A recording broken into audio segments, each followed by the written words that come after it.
Prince Yun ends the attack and says, "Okay, I think we should end this matter here and start cleaning up the shop." Prince Yun says, "The sky was very clear after we finished cleaning, although it was embarrassing, but they were all sitting at the same table." Prince Yun says, "I suggest that we stay together to get rid of any pent-up resentment or hatred." The member of the 5-Clan Association says, "I'm speechless. There should be limits to how much you despise others. How can you laugh after you deceived us?" A girl from the 5-Clan Association says, "That's right, young master. You have exaggerated your jokes. You pretended to be an amateur, but the amount of internal energy you have is unbelievable." Prince Yun apologizes and says, "I'm sorry. I had no other choice to avoid any inevitable obstacles or circumstances but to hide my identity. I hope you won't be too upset. However, I did not lie when I said that I am an amateur.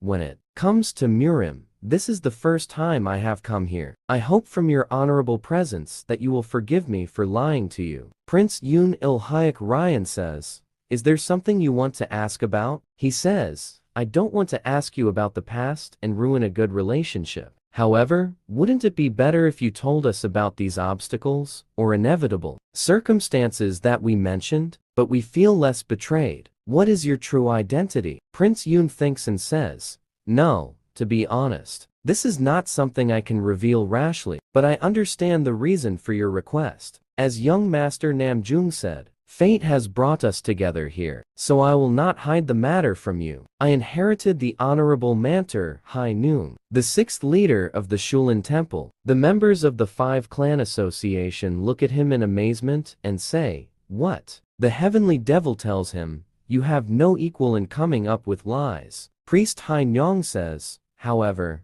not everything he said is wrong." Hayek Ryan's sister says, "It's impossible. I can't understand this. You know, Aaron Hai Noon is a man from the Tang period. How can you inherit his mantra? Do you mean that you have become immortal?" The heavenly demon says to the prince, "What will you do now? It seems that your lie did not succeed." The prince says to the boy, "I understood.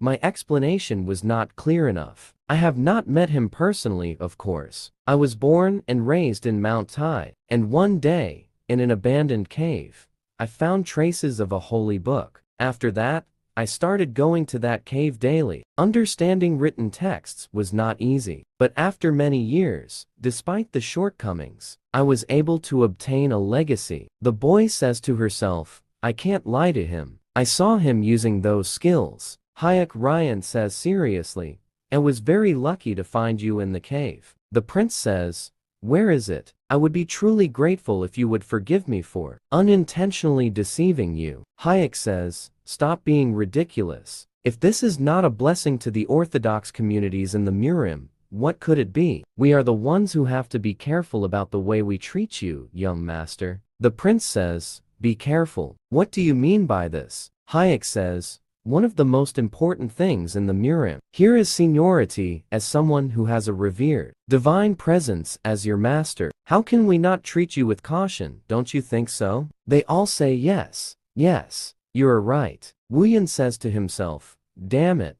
when I drink with these bastards." He says to himself, "Relax. What makes you so upset?" He looks at the prince and says to himself, "Get soaked if you are going to disturb the atmosphere. And also, you know what? It's okay if you open that mouth of yours and say something that shouldn't be said, right?" He uses the yin and yang refinement technique, which separates thoughts from actions, to think that he can perform this superior technique with ease. Prince Yeon says, "Oh, great warrior, Wu Haiyan, no more similar incidents will happen from now on." "That's right." Haiyan says to him, "Of course, I can assure you, sir." "Prince, if I think it's best for you to leave now, great warrior Wu Haiyan, you still have to treat your soul as well." Wu Yan thanks the prince and says, "Thank you very much for your concern. I will take care of my wounds later." Hayek asks him to stay with them as long as he has no place to go. After that, the prince goes to take a shower and says, "I am trying to live a quiet life, but the world does not allow me to do that." The heavenly devil tells him that this is the life of the strong.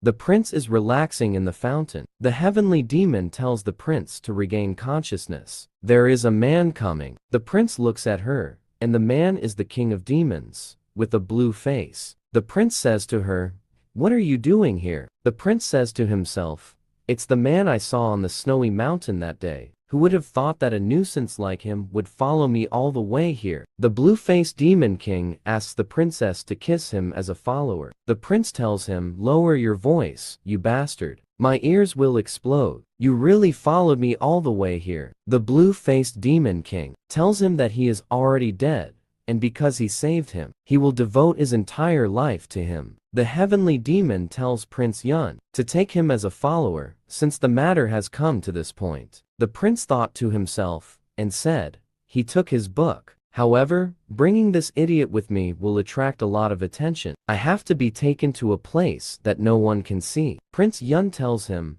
"I will accept his letter to me, but you must go to Mount Tai to become stronger." Suddenly Mount Tai, the small hidden peak, appears. The Noah brothers appear as they collect wood. One of them says, "No, but this is the voice that I kept hearing a little while ago." The blue-faced demon king appears as he climbs the mountain carrying his belongings. He reaches the top and says, "I have finally found him." He remembers what the prince told him. He said to him, "With your current skill, you are no good. So go to the place I told you about immediately and develop your skill." He says to the brothers, "This lowly fellow is the blue-faced demon king. Junpyo, follow his lord's orders. I came here to greet my lords in the Tai Mountains." Huai says to him, "Who is your master? This is a place that no one should know about.